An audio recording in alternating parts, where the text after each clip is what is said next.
Hello, Mage fans, and welcome to Mage the podcast that works hard towards ascension so you don't have to. I'm your host, Adam. I'm joined by co-host Terry Robinson. Do you remember the last time you went down to the beach and just wanted to have a little fun and you tried not to think about the unspeakable horrors lurking out in the water? Well, today we're going to talk about that. So put your mind at rest. We're giving you another episode of Tomes of Magic. We're going to talk about Blood-Dimmed Tides. Before we do, I thought I might open this up for announcements. And, before even that, I've just been thinking about Hermetic training, and I don't think I understand antinomian praxis. The idea that you do something bad and out of character to expand your understanding. Do Hermetic mentors ever have problems with that? I can imagine a student saying to his mentor, well, I respect life and I respect authority, so I'm going to kill my mentor. And the mentor says, this antinomian practice stuff, it's not really a big deal. In fact, I'm just going to take it right off your training program, and I'm making sure they don't give you a steak knife at dinner. Or what about the student who says, I respect knowledge, so I'm going to burn a book? And the mentor says, you weenie, you don't sound like Hermetic material. I'm not going to be satisfied until you burn down the chantry. Is antinomian practice the time to say go big or go home? Maybe I just don't understand this. Hopefully Terry can explain it to me after the recording. But Terry, are there any announcements? The only announcements I have are that I have 3 alternate titles for this book. One is World of Darkness, No Seriously, Don't Let the Technocracy and Pentex Work Together. Or, alternatively, 130 pages and not a single sea shanty. Or, alternatively, a blood-dimmed send-off to Wraith and Changeling. I think all 3 of those work surprisingly well. Okay, well, Blood-Dimmed Tides is a World of Darkness title, and so it purports to give material for all of the World of Darkness games. It came out in 1999. There were 4 different authors contributing to this, and I did not recognize any names of regular Mage contributors in there. Clocks in at 126 pages. Terry, well, let's hear what's in it. I will be glad to. There is no long dedication in the front of it. It is just the facts. The cover itself is a shark and a crab and some cuttlefish and some octopuses and some menacing sea creatures. We didn't get any of the cuties. We didn't get a whale or a pinniped or even like a marlin or something like this. So you know that we're putting our sea trench coats on before wading into the ocean to get our black boots filled with sand and grit. The opening fiction is a Coast Guard ship that tries to rescue a cargo vessel, but it turns out that boat is being reclaimed by the Captain's zombie ghost dad as foretold in a dream. I don't know what else you want from this book. It's telling you exactly what it is in the opening 2 pages. Between that cover and that fiction, there should be no surprises as to what is contained therein. Did you have any thoughts about the opening fiction, Adam? Well, the prelude fiction, I thought it could have benefited from a second pass from a more careful editor. I mean, it wasn't bad. It just was rough around the edges. And the idea of zombies at sea, I mean, after some of the weird fiction I've read from the early 20th century, I just thought it clicked. It's like, yeah, true to source material. So how about the intro? It starts out with a little note that says, after all, you can't farm the sea. You can't walk on it. You can't shape it to your liking. And above all, you can't even survive underwater for long. True, except for I like the fact that we get an exception to literally every one of those things from one of the night folk that are described within. But basically it's saying, hey, why should we have a boat game? And it's saying boats are weird. And if you don't think they're a good setting for horror, well, you're a dummy. Yeah, take that. You don't know things. So my questions are, will I be able to find stories that are sea native? Will I have stories that are adventures on the sea? And will it give me appropriate systems? There's also kind of this idea that it's like, why are we so fixated on horror? And then you're like, oh yeah, it's the World of Darkness. I guess that's kind of their jam. I'm used to the world of Mage where it's like, this is a horror game where I've trained sentient cats to teach people in the public how to weave. So I forget that there's kind of different tones between games sometimes. And that's kind of the introduction. That's a real shorty. Any thoughts on the introduction? I like the basic premise. Nautical stories of all kinds used to be popular, regular as well as horror stories. There are a lot of horror stories based around ships and ocean voyages and small islands. One thing that springs to mind that was not mentioned in this book is William Hope Hodgeson wrote several nautical horror stories that are still spoken of well today by a lot of different bloggers. But on to Chapter 1. Chapter 1 is entitled Seas of Darkness, and it starts with something it calls the Chain of Being. And the basic question is going to be, every type of supernatural has its, juice. So vampires need, like a human blood snack, and wraiths need pathos, and mages need quintessence, but not really. And it's like, so how does that work in the ocean? And it says that quintessence accumulates in places called grottos, which are undersea caverns, which are guarded by entities known as Rorqual. And I will probably mispronounce that 10,000 times. I'm assuming it's pronounced the same way as the genus of finback whales, but I don't know. Rorquals are sentient. They have a variety of powers. They are very tied to processing quintessence and getting it to people. You can be a Rorqual player character, and they are described as being like kind of smart, possibly slightly glowing versions of existing large sea creatures. And this seems to be kind of a more mammally thing. The other thing that kind of throws me off is they're like, oh yeah, there are these places called grottos. And it's like, wow, that could be like many, many, many, many, many miles away in the ocean, especially in like the open water area. But that is the system for moving quintessence around. And sure, that's fine. Rorquals can be player characters for a one shot, and Bygone Bestiary and Werewolf Storyteller Guide are recommended as sources for that. And then we get a blow by blow of every major body of water in the world and the weird things supernatural people are doing in them. The Arctic is listed as devoid of life. It's not quite true because there's really no part of the Earth that doesn't have a wildly complicated ecosystem full of life. The Nefandi have sunken chantries here to be close to their masters. I don't know what that means, but it sounds cool. The younger brother says that there's a severed talon of the worm that lives here. The Shadowlands have spectral patrols, and even sometimes the Sabbath goes north. The children of Lilith may be here. But we get this idea in Dead Magic 2 that the Arctic gauntlet is quite thin. Then we get the Atlantic Ocean. We get the Sargasso Sea. It's a blue area of high salt with slow water, which people thought was caused by the sargassum, this kind of oceanic weed there. It says that compasses point to true north here, and there is little large life.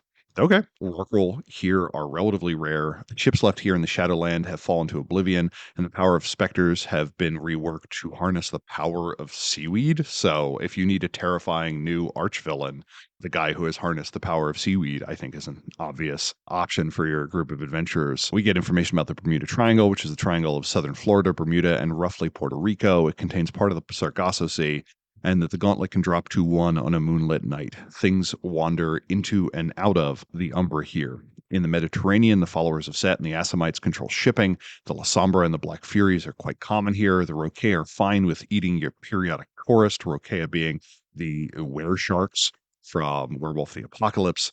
The followers of Set and the Assamites are vie to control the shipping that goes in and out of it. Within the Baltic, it is viewed as a heavily polluted industrial waste zone and is stalked by spirits in the Umbra, and is cut in half by Baba Yaga's shadow curtain, causing vampiric ships to lose power and Roquea to be attacked by frost spirits. In the Caribbean, this is home of the necropolis of Port Royal, which is teeming with ghosts and ships. And Necropolis is kind of an underworld city for ghosts in the Shadowlands. A lot of vampire activity here, as well as Syrinx of the Merfolk, which call it home, and that there are Roquea and Mokole here within the Indian Ocean. We have the Persian Gulf, which has become toxic and has forced out all of its native merfolk. Along the Australian coast, the Roquea and the Mokole patrol regularly. Chilvorius has spread over the Barrier Reef. We'll get into what that is more later, and Pentax is doing some sketchy stuff within the Pacific Ocean. The Sea of Japan is hospitable to casual supernaturals, and the Samebito are the local version of weresharks. Grottos contain entrance to the Dragon Kingdom of Umi, which is a draconic umbral realm, so that's cool. It is not completely under control of the Yellow Springs, which is to say, in the Wraith setting, this area's Shadowlands is not completely controlled by the kind of Chinese dominant Dark Kingdom, the area led by King Shi Huangdi, or a ghost purporting to be that person. I like that the Philippine Sea is constantly misspelled, and I don't know why. I was trying to find, did we used to spell it differently? Nope, just wrong.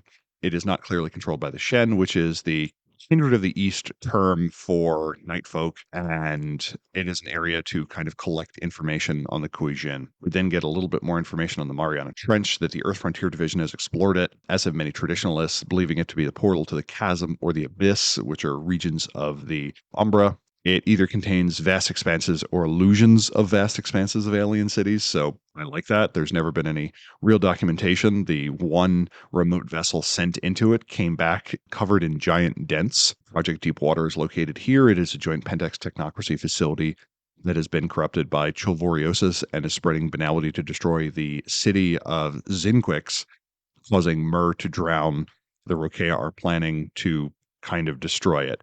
There is no Atlantis really mentioned, and that's never been a huge thing in the World of Darkness compared to kind of how it is used as a metaphor, at least in Chronicles of Darkness. But that's kind of the tour of the oceans. The next question is kind of like what happens on it. And one of the ideas they present is that the ocean hasn't changed in a while. You can go for a long time with no human interaction. We get some information on famous pirates who may or may not still be around.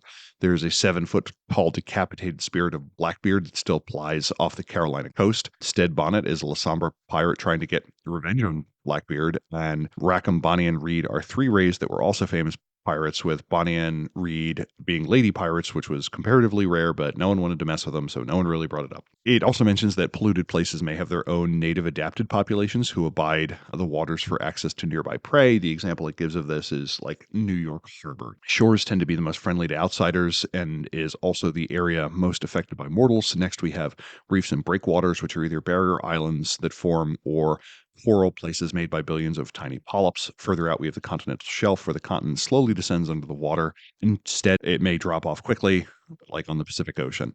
Then we have an ocean basin where you have 4 to 5 miles of kind of open water in most places, and ocean life tends to be concentrated in the first 600 feet or so where sunlight still penetrates. We get an aside on some interesting wrecks and how they tend to be the locus of activity. And some of these I think are pretty neat. And they just define a wreck as any structure that has been taken by the waves. And this includes southern Cape May, New Jersey, which was kind of just let go to the waves and is in the Atlantic Ocean at this point, and Bertha K, which is a downed bomber and Fetter for its ghost crew. We also get the idea that sometimes these wrecks are used as the start by the merfolk to construct great coral cities of sprawling, colorful bioluminescence. Rounding out the chapter, we get information on kind of what each of the night folk are up to. Within the Camarilla, we have the Mariner Gangrel, who are kind of water adopted, and the Nosferatu, who often maintain a network of flooded tunnels. The Tremere have some sort of ocean chantry at the bottom of the Atlantic that is a front to the Masasa War that I really want to see some information on. Like, what are Hermetics versus ghost vampires? Go! The Sabbat apparently have an alternative initiation where someone gets buried in water. Some rites, which are vampires that lose all of their humanity, instead of kind of going crazy, just walk into the sea, which I guess for certain definitions would also be another type of crazy. We find out that among the werewolves, the Bone Gnawers are the most familiar with the ocean, followed by the Glasswalkers, and this is a rare case where the Bone Gnawers are given respect. Good to know. With mages, we find out that the Hermetics have the chantry and node ship of the Verdicious, and the Etherites have at least one vessel called Ahab's Ghost. There is a group of cultists who view tropical and Arctic waters as wonderful ways to hone senses and experience. The Technocracy has several projects, and the progenitors operate across what they refer to as the Miami Connection, a route for drugs and money from South America through to the Caribbean, through to the southern United States. Iteration X has a fleet of hydrofoils, which was just a sentence that they're like, yep, cyberboats, while the NWO likes operating out of international waters. I like the idea that the NWO is just operating like giant border blaster pirate radio stations out there, and they're just like playing Rush 24/7 or something like that. We get a callback to Draka's Valor, the Nephandic Chantry beneath the waves from Book of Chantries. This book goes to the 5th gear for Wraith, where it's like the Shadowland seas are boring and the barrier between the Tempest and the Shadowlands are quite thin. Also remember that oceans are a hard place to enforce the dictum mortuum, but all dark kingdoms have ghost fleets. Major wrecks get retrofitted and get changed into battleships. Also remember that in Wraith, water is largely solid to wraiths, so they can walk across it slowly. Swimming can be quite difficult for a wraith unless they have the merit drowned, indicating that they died having drowned. And you're like, oh, that's a merit? Okay. We get some information on changelings, where the Mer are the most common, but some Ishu ply the waves and some Slua claim to be able to survive underwater. Knockers tend to make these Jules Verne-esque ships, and other stranger kith can spend time in water. Apparently, in the world of darkness, tuna is mostly just dolphin. They make a point of being like, Pentax doesn't care about dolphins. Yet another reason to not like them. Yeah. And they're investigating what the rockroll are to try and harness them. It also mentions that hunters are a thing. You could kill stuff on the ocean. No one will stop you. Yep. We get an undersea version, kind of the Triad. We get the fish father, Vatea, who is this kind of cloud made of fish and kind of represents bony fish. Quarrel is the bearer of all bony kind of oceanic creatures like jellies, squids, and octopoids. And then we have the shelled one who covers those with shells and such, which my way of reading this is like, screw you, mammals. You don't get to be in our treehouse. Okay. We get some information on the deep sea umbra. It is a bizarre and kaleidoscopic place, and spirits occupy the great colony called sea. Fish spirits called apsarae follow you around in great schools, and they tend to go further down than you would expect. Also, as you go down, and there's less light, there's also less pressure, and you just kind of wind up floating in the deep umbra, and I thought that was interesting. The average gauntlet is around 5, or it can be 2 or 1 in a grotto. In the penumbra, you need a way to breathe, but once you have a way to breathe, it will last indefinitely. So a scuba tank will never run out of air, or a rebreather will always be able to keep going. In the Shadowlands, as I said, water is solid, so the ocean is more desert, and the ocean tends to act more like water in ports and piers. Further out, it gets more solid. I'm not quite sure what that means, but it sounds like a cool thing. The last thing we have in this chapter is Project Deepwater. In 1910, the Earth Frontier Division wanted an ocean base, but the Syndicate and the NWO wanted them to finish exploring space first. Yes, of the two things that can be easily checked off of a list, explore space is clearly the easier one than the finite volume of ocean that is already on the planet we live on. In the 1920s, a premium oil drilling expert called Mr. Klieg found the plans and proposed funding in exchange for mining rights.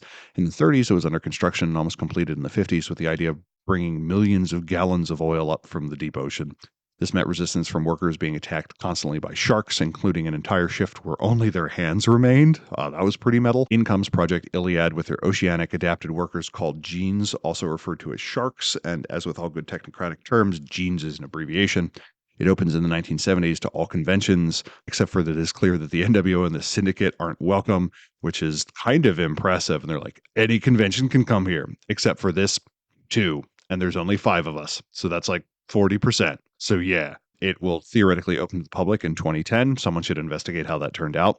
Mr. Klieg looks like he's in league with the Cholvoria, which are these weird oceanic infectious agents to slowly spread its taint to the population above, while the technocracy views it as a place to perfect technology and dominate the seas. It is a giant white pyramid on stilts with drills at each corner. In the Umbra, it is a crawling mass of umbral spirits of stasis, and in the Shadowlands, it's a giant mass of dead fish and impenetrable soup.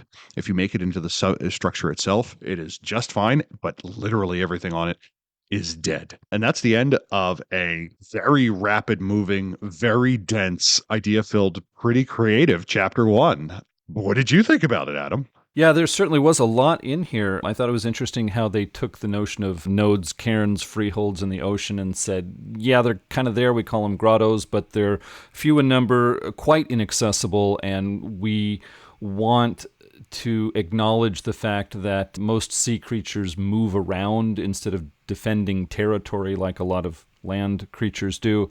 And so they said, we're going to have these big, peaceful creatures called rorquals that they do the difficult task of accessing the grotto, and then they soak up the quintessence gnosis, what have you, and they move around, and then they basically visit the merfolk, and they visit the Rokea, were-sharks, and other supernatural creatures, and those creatures like swim up to them and touch them, and they get the juice off of them that way. And so they suggest all these possible stories of defending the rorquals or guiding the rorquals to where they need to go if something changes. And so it could be interesting. It makes Ocean Chronicles different than Land Chronicles, and yeah, I'm open to that. I thought the overviews of oceans and seas was quite good. There's some interesting things going on there. I thought it was creative, and they didn't dwell over long on anything, so I was pleased to see that. Undersea Triad can be a nice addition for games with were creatures. However, if you don't have were creatures, then the Undersea Triad is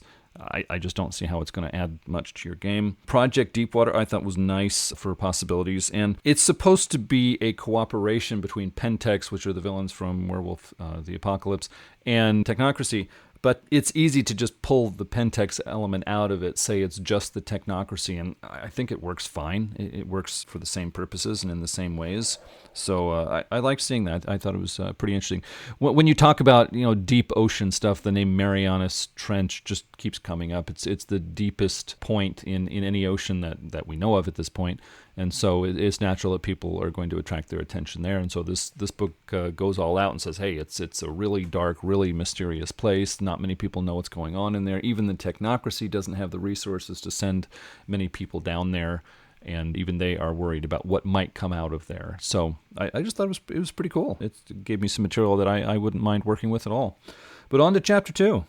Chapter 2 is entitled Denizens, and this goes over the denizens. The opening note that the sea creatures aren't magically friends. Mer are rightfully terrified of Rokea, and the Gangrel view the Rorqual as a particularly tasty snack. Good. I like that. I don't want this Oceanic Super Friends game. We first get information on the Mariner Gangrel, which are ocean-adapted versions of the Gangrel, which is one of the clans in Vampire who tend to be more bestial and tied to the wild. They tend to pick up animalistic traits like serrated teeth, scales, maybe a beak, and they lose social stats faster as they gain animal traits. They are listed as exceedingly rare with 30 worldwide, which makes them 3 to 5 times more common than the Children of Knowledge. As a note, so maybe we need a team up there. Also known as the Gangrel Aquarii, they feed on sharks and whales and tend to only interact with mortal society if there's a shipwreck or a drunken beach party. Some are stationary and some are migratory, moving up and down coastlines. We get Machete Paul, who controls the waters of New York docks and doesn't like other kindred swimming in his water. As a note, New York City, this is just the city, has 520 miles of coastline. So good luck, Paul. We get the Black Banner fleets, and this is another one of those ideas where I'm like, nice. I think this has actually been established elsewhere in vampire lore, but the Sombra are strangely tied to the sea, possibly due to the oceanic ties of Obtenebrate. That is their discipline. A discipline is the kind of the special thing that makes a given vampire clan cool, and Obtenebrate is the ability to manipulate shadows and is notionally tied to the abyss, and they tend to be reckless when around water.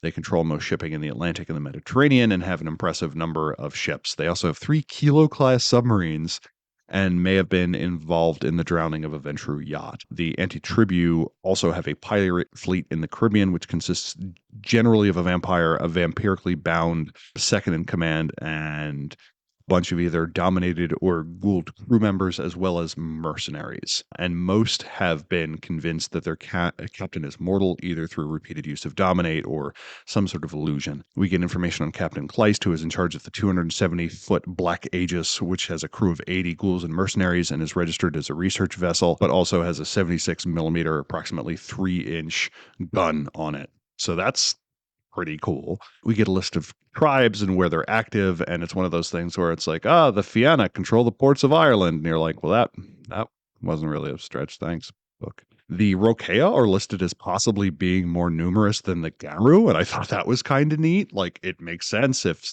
there's a vastly more oceanic volume than there is land area. We get a little information on other changeling breeds like the Gruul ice stalkers of the Arctic. The Gruul are werebears. We get some information on mages that Life 3 will adapt you to the pressures of the deep, give you gills, and let you have sonar. That Matter 2 will let you make a rebreather without difficulty. Spirit magic is very easy with the relatively thin gauntlet of the ocean, and entropy tends to make small failures catastrophic, like rusting someone's scuba equipment. We get a kind of a normal walkthrough of what traditions do what where. Some like the ocean for isolation, others want a different view on life, others are connected to oceanic culture, and the Hermetic need a place to keep their yachts. And I'm like, yep, okay, you understood the assignment. The Society of Ether has 2 ships, Ahab's Ghost and the Electric Prospero. The latter has etheric cannons and an electrified hull. No one actually knows the name of the captain, and everyone's like, yeah, I'm pretty sure I've met him before. Nice guy. What's his name? I don't know. Let's change topic suddenly. So I thought those were interesting invites. Nice reference to 20,000 Leagues Under the Sea, where the captain was named Nemo, which means no one. Oh, okay. Oh, neat. I didn't know that. This was written before any of the revised convention books, where the oceans are very important to the technocracy, as after the Avatar storm, oceanic sea bases are a opportunity for the technocracy to continue research in a relatively low paradox environment. They tend to kill local Mer with their banality, and the mechanism here is that if a underwater changeling comes too close to a high banality mortal, they will be stripped of their fey mane, which means they lose the ability to breathe underwater, and they kind of just drown. We get information on the current director of the EFD, Isabel Dubé, who is active and tends to be hands-on. We also get the idea that the Nefandi like the ocean, as it is a good metaphor for the desire to face the void. We get information on Ziaquatal Labyrinth off the coast of Santa Barbara, where semi-symbiotic mollusks are shoved onto your face to get there. Alternatively, if you're a sleeper, they may just drug you because that's easier. We get a bunch of information on wraiths. They tend to be stuck 1,000 miles away from home, as drownings tend to be far, which often leads them to give in to the call of their shadows, which is interesting as they're left largely alone. Wraiths that go down in a shipwreck rarely have the will to remove their own call and tend to simply drift around the wreckage site until someone finds them. Relic ships are immensely valuable for their cargo, hull, and crew. So the idea in Wraith is that if something dies with a strong emotional resonance to it, it may appear in the underworld, and it is very hard to get useful things in the underworld. As they say, a lot of people get tied to a teddy bear, and that crosses over with them, less so with ammunition. So when a ship crosses over that may be full of useful cargo, that is highly valued. Mort rights are more common, and Niles that lead to oblivion are more common, meaning boarding actions often involve a lot of risk. And just about every legion is suggested to have a group that kind of goes out and looks for wrecks. Some ships can become haunts, especially if their destruction was noteworthy. A haunt is a place inhabited by wraiths. They give the examples of the Lusitania, the Bismarck, the General Belgrano, the Prince Alexei, and such. Relic capital ships become flagships, and the Iron Legion holds the Ark Royale, which was destroyed in the 80s, and it gives some information on that. We also get information that the Titanic is controlled by specters, and Lusitania is controlled by the hierarchy. We get information on Stygian slave vessels and how they're not great. Some ships go renegade and mutiny until someone works up their will to remove their call and leads their ship to explore the Sunless Sea. We learn about the Broken Chain, which is a group that liberates enslaved wraiths and punishes their crew that were involved in the Atlantic slave trade. We also get some information about how the ocean works with other dark kingdoms, like the Dark Kingdom of Ivory and the Flayed Lands of South America. We also get boat skills, boat arcanoi, boat relics, crab spirits, and a shroud table. So everything you would need for Ocean Wraith. We also get information on the sea changelings. This section is dense, and it suddenly switches to in-world fiction with little information and internal inconsistencies and references to other things and inside jokes tied to the late 90s, early 2000s. Yeah, my reading pace kind of came to a crawl here, and it was one of the few cases where I shook my fist and went, "Changeling!" So it has the legend that Dagon and Vatea were ocean creatures, and they were the only two entities that existed, and they were curious to see what was happening in the not ocean, which they refer to as Nazi, which is not great to read out loud and say repeatedly on a podcast. So Vatea dreamed of a brood of creatures from the boring lands, but they dried up and returned to the oceans as Apsaray, while Dagon dreamed of his own Maruka, which are kind of this angry, unseelie merfolk kind of things. As humans spread their banality, they killed ocean dwellers and eventually bred with humans, and that was a very weird passage to read. The Maruka have a legend that the land will sink and Dagon again will wake. They tend to have whale-sized freeholds, or possibly in whales. Whale freeholds was kind of mentioned. Vatea's Trench was taken and let off, again, which is to say the Mariana Trench, and that let off a kind of a wave of banality that destroyed a lot of local Mer society. They have this interesting ritual that they kind of draw themselves directly back to the Huaha Dadanan, or at least the true Fae, saying that they never underwent the changeling way. They don't really breed with mortals in the same way. They have a brood. The baby Neoroids will come into the world. They will be kind of these weird little translucent goo babies, and at a certain age, they will be placed in a grotto. And the next creature that enters the grotto will determine their tie to an animal. If it is a jelly or a squid, the kid turns into kind of a Maruka. If it tends to be something more warmer and cuddlier, they tend to be Mer. I wasn't quite sure what the relationship between the term Mer and Merfolk was, because Mer was a kith, but sometimes merfolk meant both. I wasn't quite sure on that. If you're looking for more information that is a bit more straightforward, I recommend you go to the White Wolf Wiki, where everything you need is there. The Mer tend to be arrogant and regal in bearing, where the Maruka tend to be more vicious. The Mer are tied to pretty ocean creatures, and the Maruka not so much. They both create great cities, which may be either beautiful works of sculpted coral and bioluminescent creatures if you are a Mer, or dark warrens of impenetrable darkness and difficult to understand labyrinths if you are a Maruka. We get information on their courts. House Lorelei represents Dagon and her hunters and warriors. House Museline represents the Shelled One and her scholars, and House Syrinx are the chosen of Vatea and our leaders and its nobles. We also get new arts of Aphrodisia, Kyros, and Skycraft. So it was an interesting addition. If you want a fully fleshed out supernatural type that spends a lot of time underwater, you now have these two kiths to play with. And if you would like some confusing text in world voice that is difficult to follow, you now have the end of this chapter. What did you think about this chapter, Adam?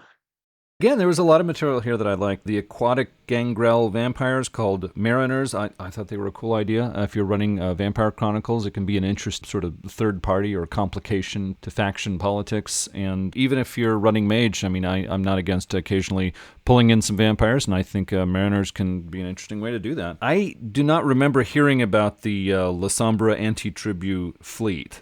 I thought that was a cool idea. Not only do La Sombra vampires of the Sabbat, go to the seas and they operate ships and they do some interesting things out there, but the La Sombra anti-tribu, the ones who left the Sabbat and are friendly to the Camarilla, they've got a small fleet in the Caribbean.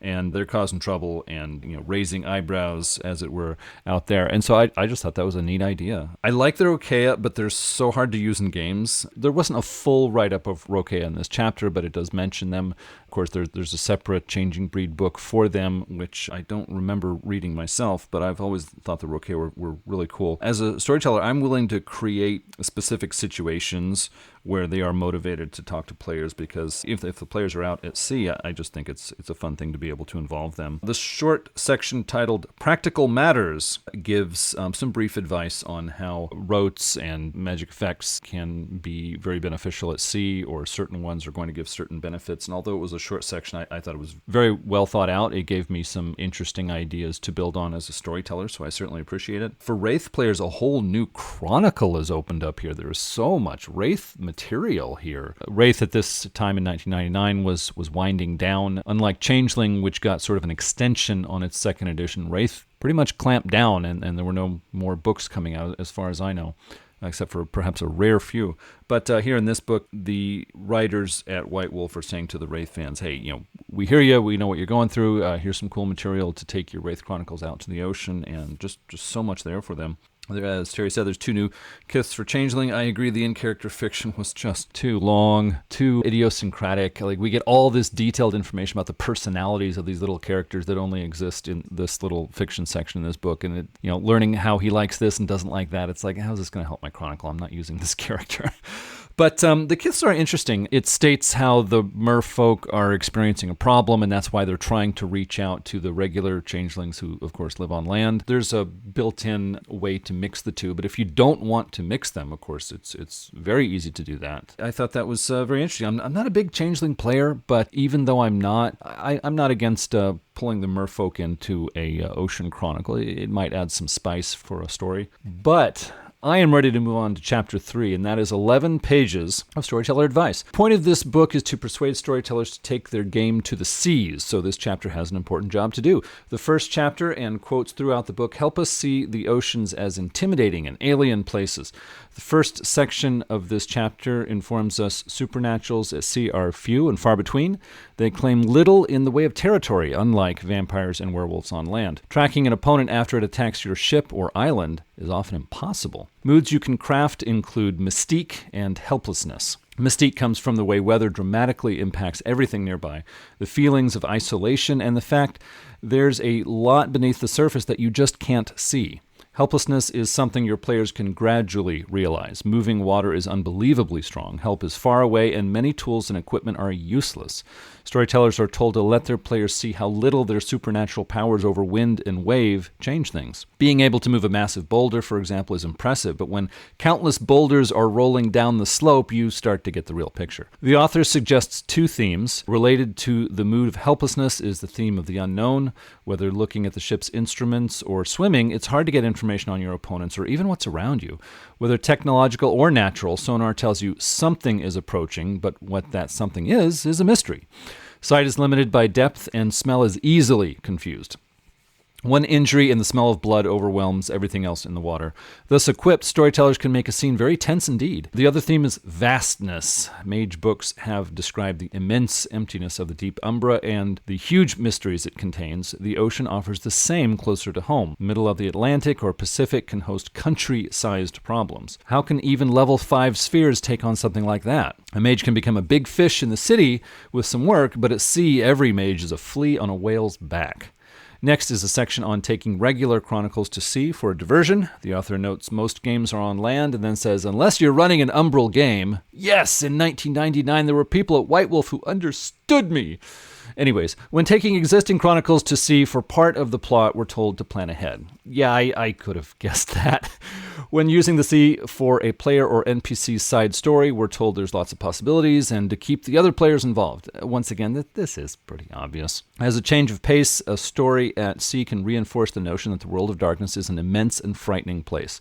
That works for me and is worth mentioning. To buttress the thin material we just read, there are 4 story hooks. 2 cool ones are an NPC contact falls prey to the Vatea and vampire yacht hijackers. It's bad enough they're after your blood, but your yacht too? That's going too far. A short section on individual stories written for the sea tells us player characters with very different backgrounds can hang together for a short time. That opens up possibilities. The following section focuses on chronicles written for the sea. There's advice for vampires, weresharks, East Asian weresharks, sons of Ether, void engineers, wraiths, and changeling merfolk.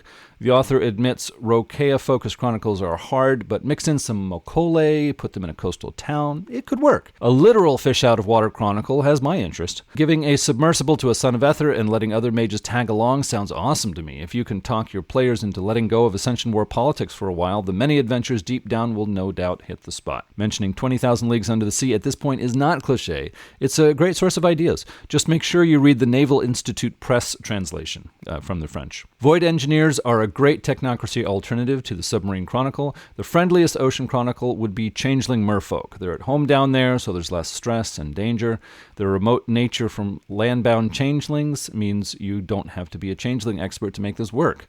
Historical chronicles could include the Mediterranean Sea in Roman times, Viking raiders, Caribbean pirates, and 19th century steamships. We finish with 4 general-purpose story ideas. East Asian weresharks want a rorqual, volcanic activity on the sea floor, and a race with wraiths and their relic ship. My favorite is predictably something strange coming out of the deep Umbra and shaking things up.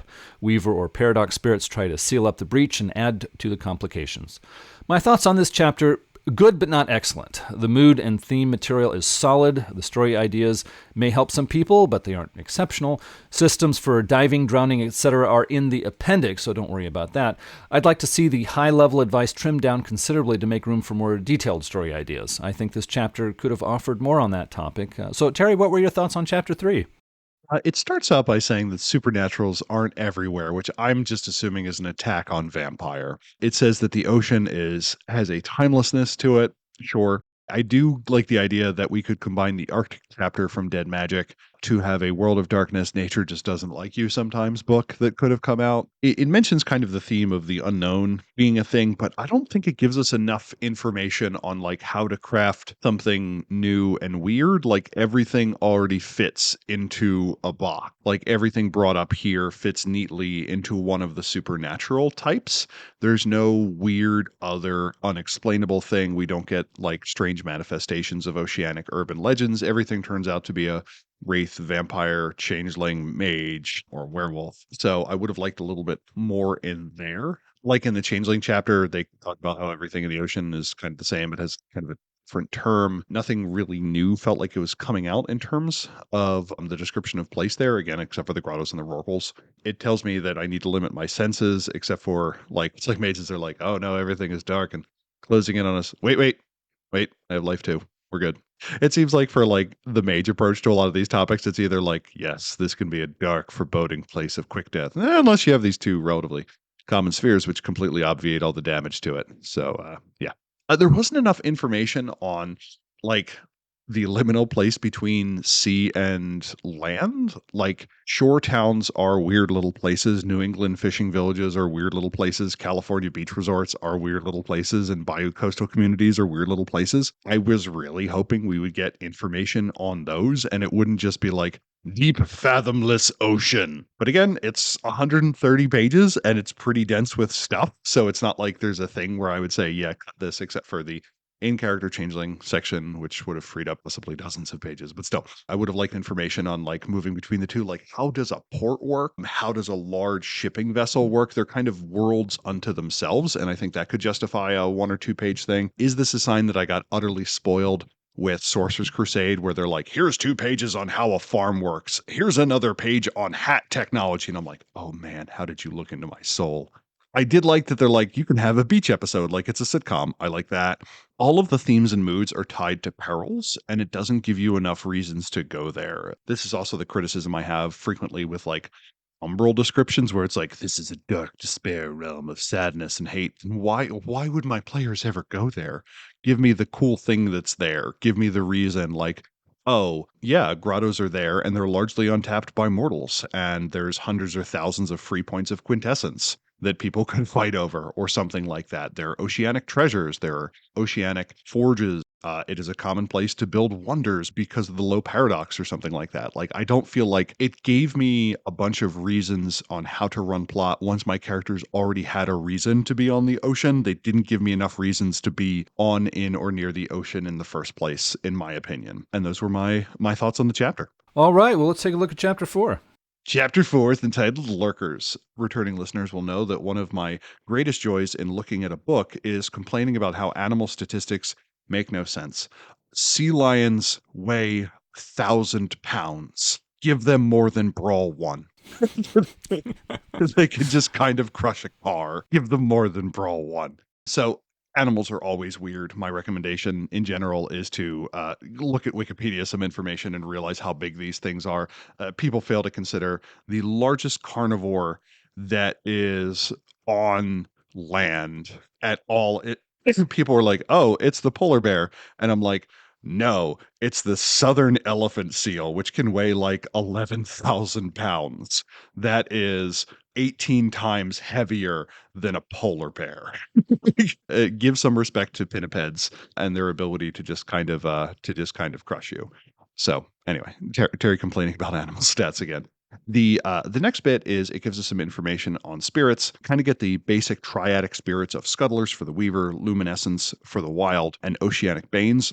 I like that there's something called spiral schools that tend to protect rorquals. We get Kerwu, Toothedge, and Incarna of Coral and Reef that is royal, a spear that can puncture an ocean liner. That's cool. We get aquatic Fomori, which are creatures that are infected with bane spirits. We have the poison sharks. What's so scary about the ocean? It's like, oh, there's animals there, but who cares about the animals? You're like, no. In the world of darkness, there's something called poison sharks. Like, just in case a great white shark isn't enough, it also will give you gangrene or something like that. Page 103 and 104, I thought had very effective art. That was good to see, describing the giant creatures to be found there. And we get the idea of the diving dead, which are kind of these drowned creatures that you can sick on people. It turns out that the genes, those creatures that were used to complete Project Deepwater, are paradox free because they're actually just bane spirits. And you're like, oh, that's sad. We get a section on ancient beasts and gigantic squids if you need like a boss tier opponent. I like that the role playing notes for this are eat, catch and crush any light that comes close, eat. Okay.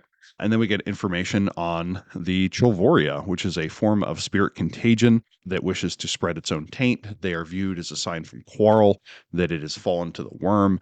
Humans infected by this weird oceanic sickness become squid-like with more alien features and more cunning and less intelligence. Suckers appear on their hands. And this is a disease that progresses over centuries. These creatures have weird motives. The infection can also infect cephalopods, so octopuses, squids, and so on, where they gain intelligence and may pick up human traits like green eyes or fingernails. It is specifically left vague. The enfolded are the human shock troops and are of low status. Teeth form into a beak or mottled skin. They move to the depths when they can no longer pass as humans. The Terranos are the puppeteers and are nautiluses, octopuses, and so on that can drill through the skull and the brainstem, listed as doing aggravated damage whenever they come in contact with mortals. They have the ability to kind of control a person like a puppet. It's very hard to separate once that happens. We get the Chilvorian elders, which are big tentacle things, each with a unique look, and they want black water to cover the land and extinguish all fires above. I thought this was an interesting idea. If you need another weird oceanic threat, you may find it too campy. You may find it to be a great embodiment of the creeping taint of the world of darkness and so on. And you kind of get everything that you need here. I think it needed a little more structure to use as an antagonist in a game, maybe with a little more variety, or maybe to indicate that it is harder to figure out what's going on. If this is one of those things where it's like you want to have that creeping suspicion scenario, but you can tell who the bad guy is with life one, that feels much less menacing to me. So some sort of way to keep themselves enshrouded, I think, would have been cool. But chapter 4 had a bunch of things. We get a bunch of stat blocks, and overall, I'm not going to complain. What do you think about chapter 4, Adam? Yeah, also, when it comes to chapter 4, again, a lot of things that I thought were very interesting here, very worthwhile. There are 6 umbral spirits. I thought that was few, but their connection to the Middle Umbra makes sense. There is a coral reef, higher level Middle Umbra spirit called Paku Ru Tooth-Edged. And it talked about how if you get on its good side, she'll give you a really cool spear or something. And I thought it was too simplistic. Paku Ru Tooth-Edged is intrinsically linked to coral reefs, and these are complicated amalgams of living things, very complicated, compact ecospheres.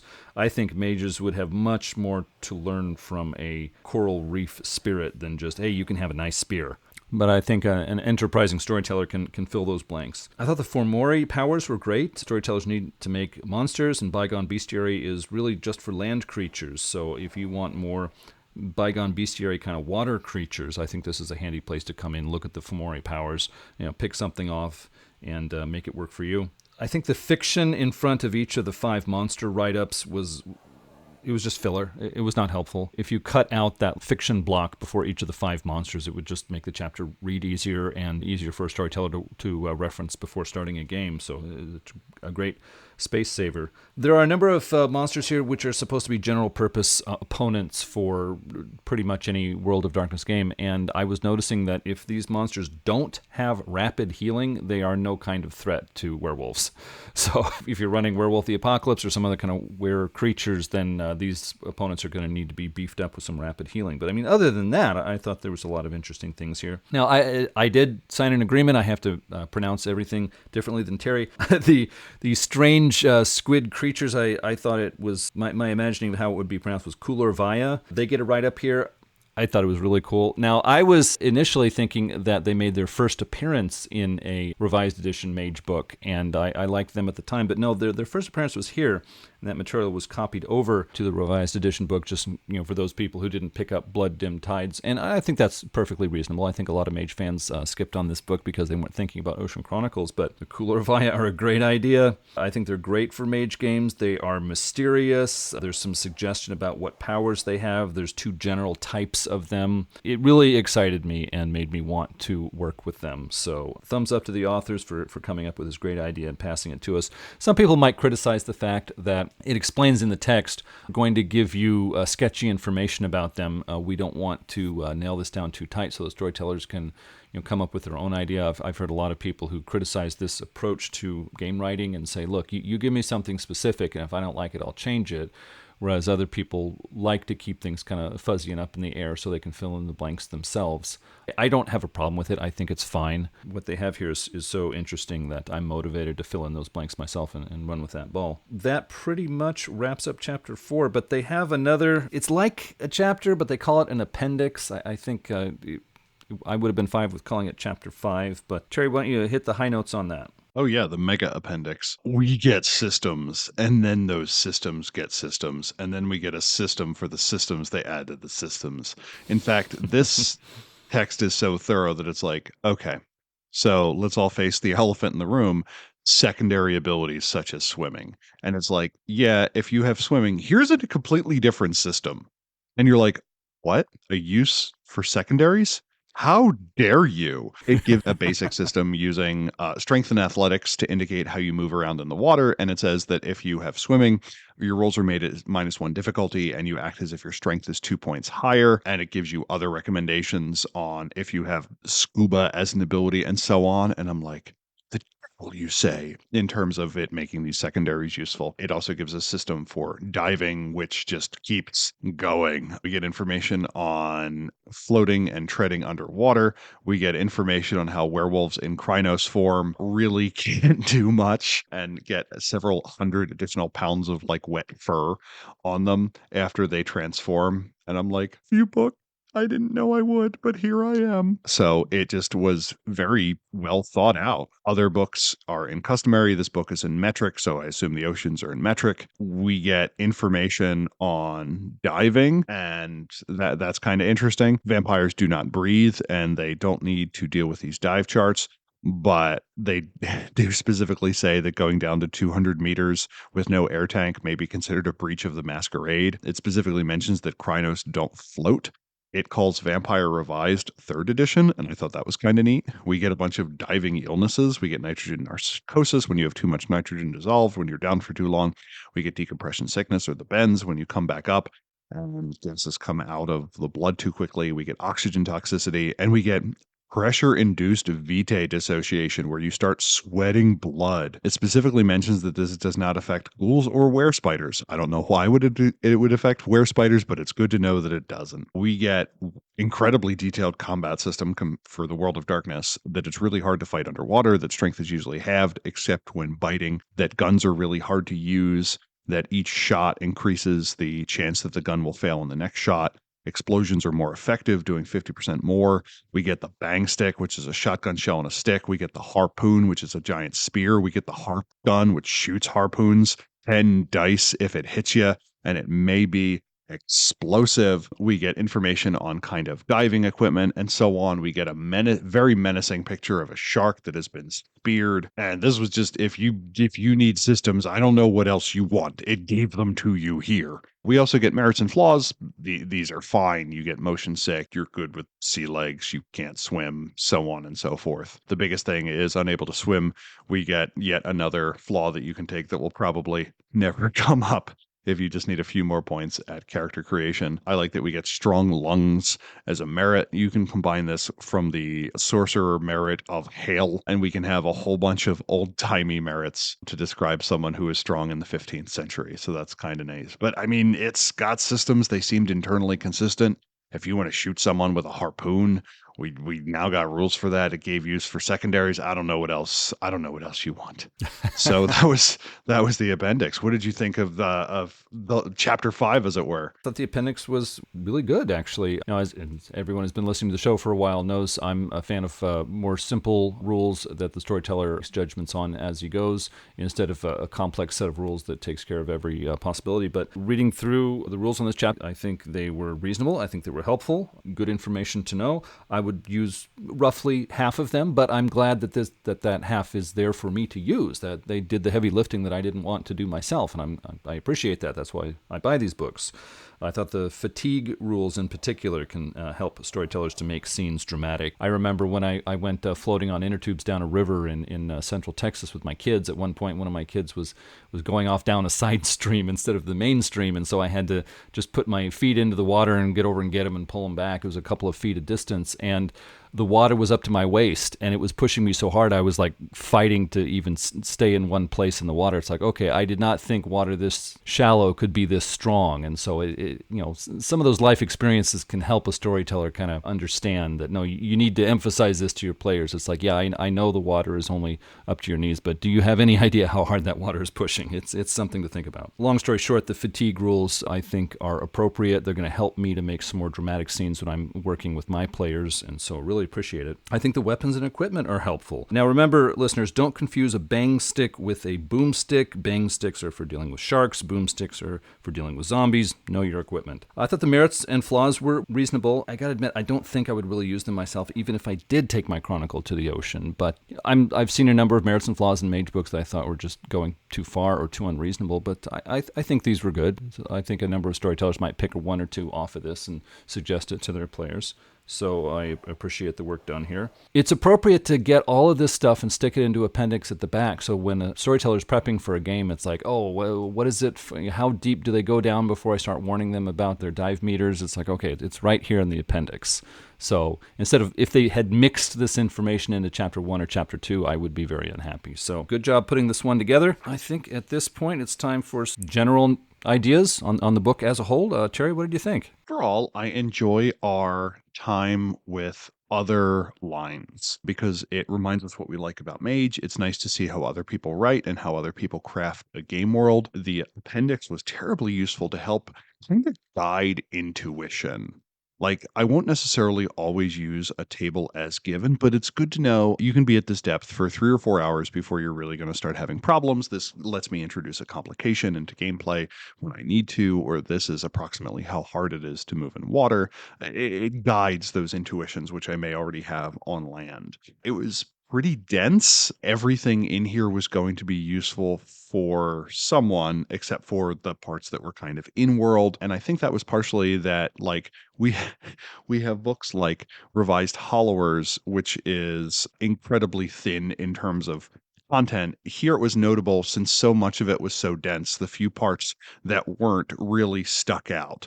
So take it as a compliment to the other pages that just keep going from point to point to have stuff in your game. I do think there was a lot of information that was kind of skipped regarding shore and shore communities. I think some of the areas were kind of under described. I don't think they did a really great job of painting a word picture. I don't think we got enough reasons to engage with a particular area, like why your landlubbers would want to go down into the briny deep, as it were. We didn't really get like wonders or treasures or anything like that. And that kind of would have been neat to be like, hey, this is something that we're fighting over, or this is a thing that we're all in a race to try and find. So we have the electric Prospero versus an Iteration X hydrofoil trying to recover Vatea's cube or something before something bad happens, or what have you. But it would have been nice to see a world where White Wolf got to publish more of these kind of generic location books that filled in certain things. I'm hard pressed to think of too many more that they could have done, but I certainly wouldn't have been opposed to it if we had gotten like a jungle book or a desert book or something like this. I don't know. But on the whole, good writing. It's easy to recommend if you're going to go to the ocean. It's just one of those ones where it's like, yeah, you should probably thumb through this if you're going to spend any length of time here.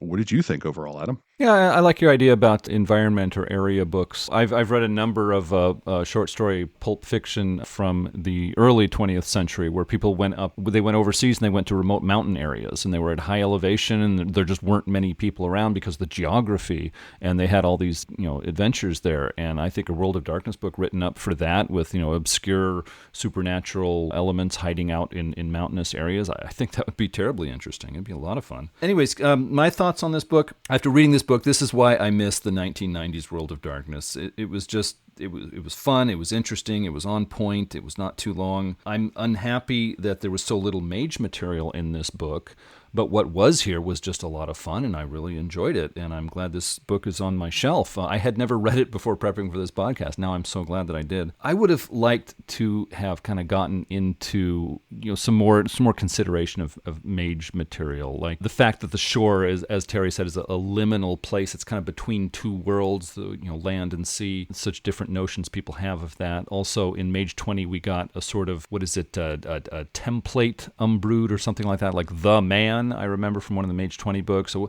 what about at sea? You could have the captain or something like that. There's so much, if you read any nautical fiction, there's so much lore that builds up around the personality of the captain and how much power and responsibility he has over a large ship out at sea, very far from anyone else. And so, some kind of a page on this kind of umbrood template character would have been interesting to me.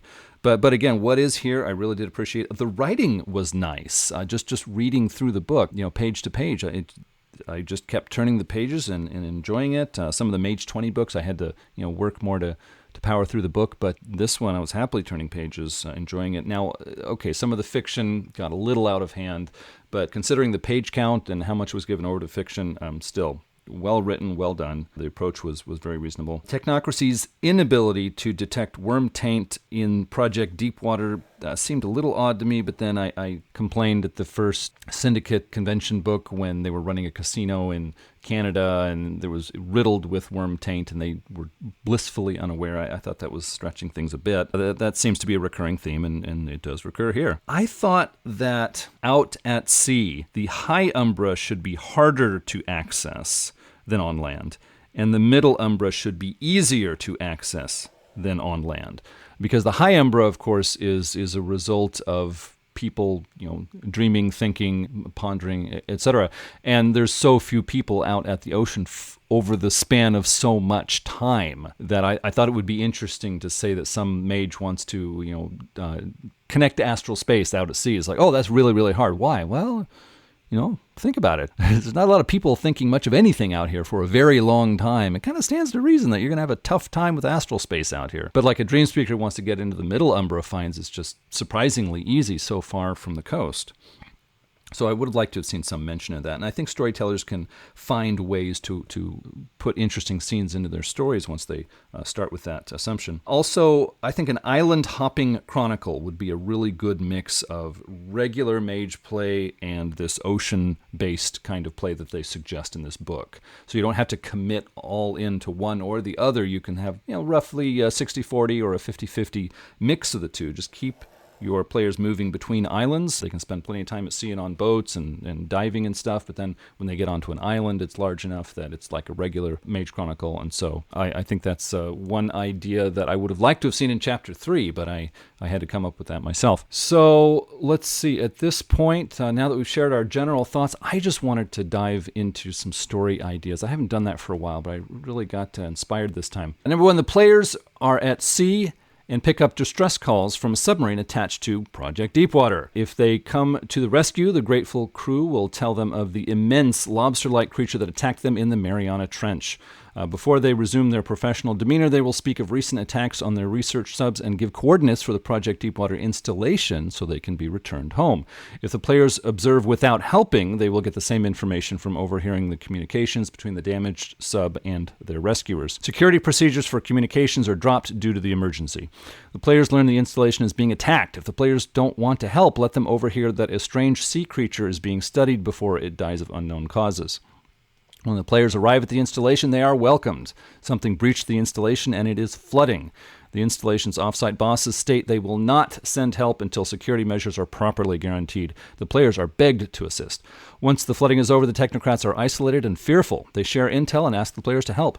They uncovered an object deep in the trench that gives off energy resembling cosmic rays. Then huge creatures they can't classify begin attacking their away teams. Can the players unlock the secret of this object before the installation is destroyed? Can they wrest it away from the technocrats? Or perhaps this will be the beginning of a secret alliance between the players' chantry and the Void Engineers. Number 2, the players are approached at sea by a spirit resembling a sea creature. It directs them to a meeting with the shark people. Rokea shapeshifters state the players are touched by Kun the Fishbearer, so they must help. The shapeshifters have a human kinfolk community on some of the more remote islands of Vanuatu that is in danger. Strange squid parasites are found hiding on the back of some kinfolk. When pulled off, the person dies. The parasite victims swim out at night to enter a worm-tainted cave the Rokea can't enter. The Rokea offer coral bracelets to the players that let them breathe water and be ignored by the Rokea when the Rokea frenzy.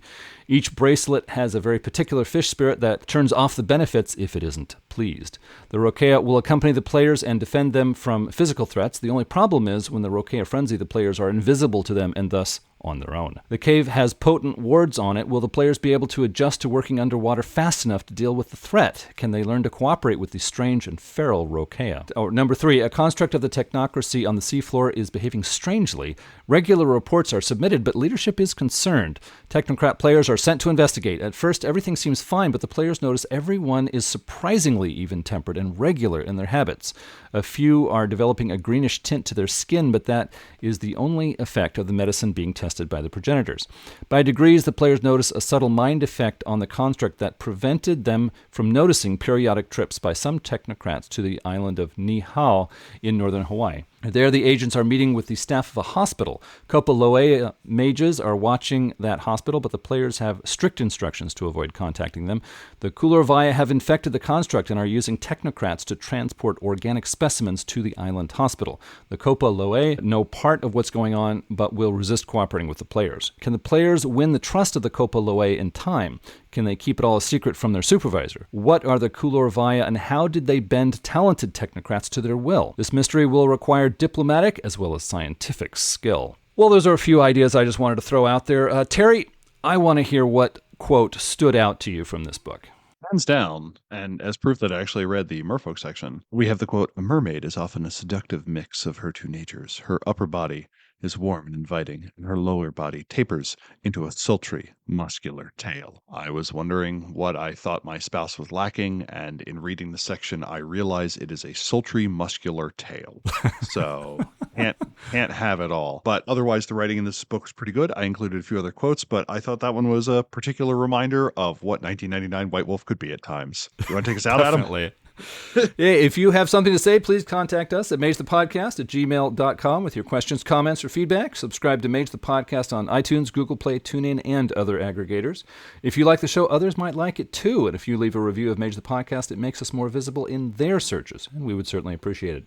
You can follow us on Twitter at Mage the Podcast. We're also on the web at magethepodcast.com. You can listen to past episodes there and see the complete show notes. We have a YouTube channel now where you can find our episodes. There's a link in the show notes, but you can also search for Mage the Podcast, all lowercase. You're going to find us. We're also on Mastodon, and that link is hard to memorize, so that's in the show notes for you. This episode was assisted greatly by our executive producers, and we definitely want to thank them. Terry, can you share the names? I will attempt to in one go. Oracle Sean Gallagher, Oracle Ben Bendelow, Oracle Buck Gregory, Oracle Christopher Phillips, Oracle Guy Stewart, Oracle Joshua Hillerup, Oracle Puka G, Oracle Jade Widener, Oracle McHale, Oracle the Pearl of Erebus, Archmaster Andrew Adelstein, Archmaster Brad the Blue, Archmaster Bubba the Pale One, Archmaster Dan Svensson, Archmaster Derek Semsick, Archmaster Jason Vines, Archmaster Morgan Aran, Archmaster Nathan Weaver, and Archmaster Patrick McNamara, as well as Alex, Alexia, Anders S., Anon, Badurfi, Berto, Blaze Hibbert, Blake Ryan, Brandon, Bryce Perry, Chris Blake, Sin Chattis, Daniel Cuppen, Daniel Scribner, Darren Hennessy, David Roy, Dennis Osborne, Eli Levenger, Eric Schwenk, Fragarrock, George Laura, Henry Kraft, Ia Bolt, Jason Kennedy, Jason W. Briggs, Jay Gatsby, Jeff Bryn, John Magnuson, Jolyn Andes, Lulz and Stuff, Joshua Heath, Kathleen Halperin, Chris Kinner, Leroy Bryce, Leslie Weatherstone, Matthew Poyle, Michael Creedle, Michael Parker, Nathan Weaver, Nibero, Neil Patterson, Nikita Klamenov, Oliver Schindler, Patrick Mulder, Rachel Grace, Ricardo Richard Bat Brewster, Robart the Robot, Ryan Stray, Rob H., Ryan Kendi, Samuel Tobin, Schnabelta Krieger, Starfish, Stephen Carton, Thrice Great, William Conley, William Martin, Zach Rules, and Vincent Hamilton. Thank you for your support. If you would like to become an executive producer for Mage the Podcast, it would help us to keep bringing you episodes like this one. You would also become a part of our council to discuss upcoming projects. The link in the show notes will get you started. Well, thanks everyone for listening. Until next time, truth until paradox, baby. And if you ever need to hide important inner character development or detail or just pad out a section, remember, in character fiction all the way. Bye.